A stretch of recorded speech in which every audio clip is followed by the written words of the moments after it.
are all sorts of methods out there for ensuring that you're sewing a nice 1/4-inch seam when piecing a quilt, from marking your machine, even with just tape, or using a special 1/4-inch foot. And these techniques do ensure that you are sewing a consistent seam, meaning that your seam allowance is the same all the way along the length of the seam. And consistency is important. But consistency is not the same as a 1/4-inch seam. You could be sewing a consistent 1/2-inch seam and it would be nice and straight, but just not the right width. And if that seam is not a 1/4-inch, your pieces, especially triangles, will not line up. And your blocks, whether they're squares or triangles, will not end up the right size, which means your quilt might look a little puffy in places, or your points might be cut off. But more importantly, it's kind of demoralizing to have to squeeze and make things fit when you know you've tried so hard to cut and sew accurately.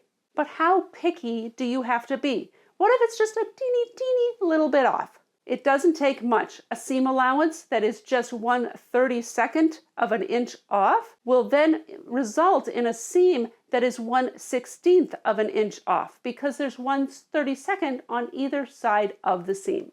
In a quilt that has just 16 seams across the width, that's a whole inch off. On a block with 4 seams, it's a 1/4 inch off. And if you take that block with 4 seams that are just a little bit off and sew it to a block that has 1 seam that's that same little bit off, it's not going to come out to match. They won't easily fit together. You can see that it's almost a 1/4 inch off on the end here. That's because you cut these 2 pieces of fabric thinking that this up here would be sewn to a certain size using an exact 1/4 inch seam. If you try to match these 2 up, you're going to be pulling and tugging just to try to make them match up. If it's just a little bit different, the fabric will give and stretch a bit and you can make it fit. But there's only so much you can finagle things before the bigger side will end up being a little puffy, so that your quilt top won't lay completely flat. Or if you trim this block to fit and it happens to have triangles, you might cut off the points. But it's always up to you as to whether that bothers you. If you do want everything to match up nicely after you've put so much effort in, you're going to want to make sure that your seams are accurate. And that means doing more than just using something that makes sure that they are consistent. It means making sure that whatever seam that is that you're sewing consistently is an actual 1/4 inch seam.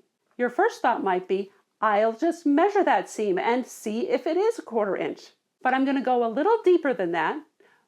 What really matters is not what that seam allowance is, but what the result of that seam allowance is. Let me explain. You can see here that this looks like a 1/4 inch seam. But when I press it and open it up, this block that should be 4½ inches is only 4 3/8 inches wide. That's because there is some extra space taken up by the thread in the seam and the pressing of the seam allowances to one side. This means that this seam allowance actually needs to be a tiny bit smaller than a 1/4 inch. This tiny bit smaller is often referred to as a scant 1/4 inch seam allowance in patterns. You can see on this piece here that this seam is just a little bit less than a 1/4 inch. It's a scant 1/4 inch seam. And when I open up this piece, it does measure the 4½ inches that it should be. So to know whether or not you have an accurate 1/4 inch seam, you're going to need to do some testing. You're going to need to sew some seams and then open them up and press them and see if the result is what they're supposed to be. I like to do this using 2½ inch strips. I use strips instead of squares because it also gives me some feedback as to how consistently I'm sewing along straight on the seam. Of course, when you cut those strips, you're factoring in another part of accurate piecing, and that is cutting accurately. It's one of those garbage in, garbage out scenarios. If you're starting with pieces that aren't the right size, it doesn't matter how accurate your seams are. So just make sure those strips are cut precisely. Match your edges together very carefully because this is your testing situation. So you want to try to do everything as perfectly as possible, knowing that if you can do the rest of your quilt that way, you'll get your perfect seams. Sew your seam in what you think is the perfect 1/4 inch or scant 1/4 inch. Press it however you press your seams in your quilt, whether it's open or to the side, and then measure it. It should be exactly 4.5 inches wide. If it's less than 4.5 inches wide, then your seam allowance is just too big. It's too far away from the edge of the fabric. If it's more than 4.5 inches wide, then your seam allowance is too small. The seam is too close to the edge of the fabric. Go back to your machine and see if you can adjust your setup to fix it. Move the tape. Find a slightly different place on your foot to line your edge up to. Or if you have a newer machine, you can probably adjust your needle width in very, very small increments that might be exactly what you need to make the right width seam. Whatever you need to do to move that seam further away or closer to the edge of the fabric. You're smart, you can figure that out. You might need to check out your machine manual to see if your 1/4 inch foot has some special settings, like I was saying with the needle position, or you just might need to play around a little bit. After you make your adjustments, sew another set of test strips and measure it again. And do this until you figure out how to get that accurate 1/4 inch seam result.